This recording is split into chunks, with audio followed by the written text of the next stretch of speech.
My grandfather, he's kind of an old school, gruff guy who thought that as a senior in high school I needed to have my entire life figured out. So we're on the phone one day and he says, what are you going to do? And I very non-committally, let's go to college, take some classes.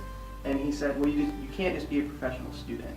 And that kind of stuck with me. But as I look back on my whole life, I've realized that I kind of actually like the idea, and maybe it's because I have such a passion for learning. And so if you look back, like when I was a child, it was me at 4 years old at grandma's house, sliding the box out from underneath the stairs, had puzzles and board games and brain teasers, and I was just the kid, throwing stuff out.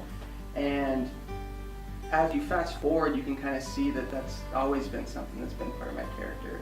In middle school, my family moved, and it changed a little because my learning then became a lot more focused. So instead of trying to explore everything, I was trying to go really in depth.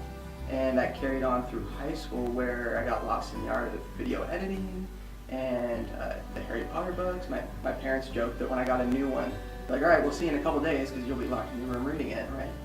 And so when I did decide to finally go to college, it was kind of like being a child again. That learning really exploded out to everything, and I was taking the history of rock and roll and psychology and just whatever I could get my hands on. And it was really exciting, but choosing a major kind of made me rein it back in and bring that focus back in. And when I did that, I realized that I really had this passion for trying to help others, especially those types of students that were in my shoes as a first generation Northam student, to kind of really harness that passion for learning. And since I was so passionate about it, I was trying to bring that out in others. And so for the last 3 years, I've been able to do that as part of the TRIO programs.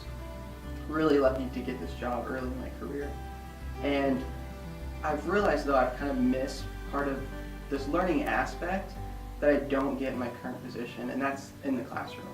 And that's what really prompted me to then start looking at master's programs. And when I found this program, everything that it offers here at Gonzaga, I was so excited. And actually, when I got accepted, I was able to call my grandpa back and go, guess what? I'm going to be a student again.